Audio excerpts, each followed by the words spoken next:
प्राक इतिहास क्या है? प्रागितिहास, जिसे प्रागैतिहासिक काल भी कहते हैं, उस पुरातन काल की ओर ले जाता है जहां लेखन नहीं था और लिखित दस्तावेजों से कोई परिचय भी नहीं था। प्रागितिहास की शुरुआत के संकेत होमो जाति, आधुनिक मानव और उनके नजदीकी विलुप्त पूर्वजों से संबंधित इस पाठ्यक्रम की इकाई 2 में विस्तारित के आरंभिक प्रतिनिधियों के उद्भव में है। फिलहाल इस साक्ष्य का काल अफ्रीका में 50 से 20 लाख साल बीटी, यूरोप और एशिया में करीब 10 लाख साल पूर्व, ऑस्ट्रेलिया में लगभग 40,000 साल बीटी और अमेरिका में उससे भी कम है। वर्तमान से लेकर प्राचीनतम काल बीपी बिफोर प्रेजेंट। इस काल मापन का उद्भव 1940 के दशक के अंत में रेडियो कार्बन डेटिंग पद्धति की खोज के बाद हुआ। इस काल मापन पद्धति में वर्तमान सन 1950 के लगभग माना जाता है।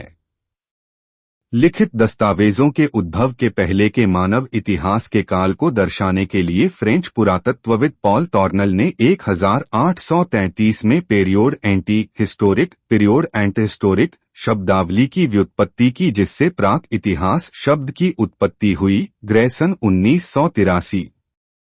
फ्रेंच शब्दावली सिमटकर प्राक इतिहास हो गई, जिसका पहला प्रयोग 1851 में डेनियल विल्सन ने अपनी प्रारंभिक किताब the archaeology and prehistoric annuls of Scotland में किया था।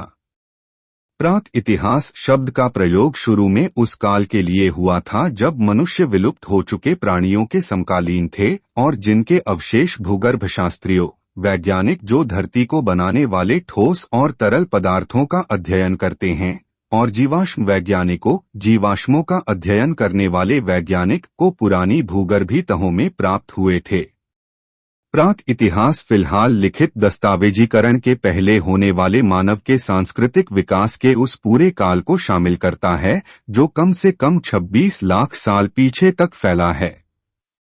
लिखित रिकॉर्डों के अभाव में शिल्पकृतियां या भौतिक अवशेष ही प्राक इतिहास को समझने के प्राथमिक स्रोत हैं।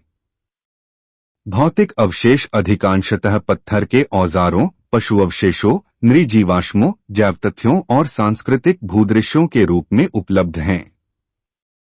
इस इकाई के आगे के भागों में इनकी विस्तृत व्याख्या की गई है।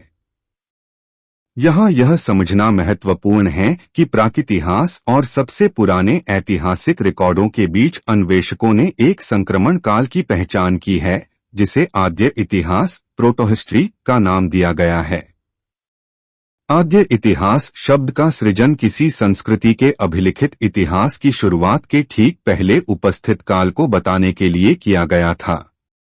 आद्य इतिहास का इस्तेमाल मनुष्यों या इलाकों के उस काल का इतिहास बताने के लिए किया जाता है जब मनुष्य या उस इलाके के बाशिंदे अभी भी निरक्षर थे, परंतु जिनके बारे में जानकारी अधिक उन्नत और पहले से साक्षर पड़ोसियों के लिखित साक्ष्यों में मिलती है।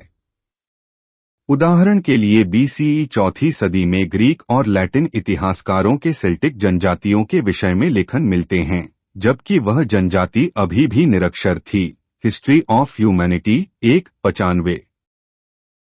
आद्य इतिहास शब्द का इस्तेमाल कई बार ऐसी आबादियों के संबंध में भी किया जाता है जिनके लेखन को अभी तक पढ़ा नहीं जा सका है, जैसे प्राचीन एट्रस्कन भाषा, इटली के लोगों की भाषा और हड़प्पावासियों की भाषा।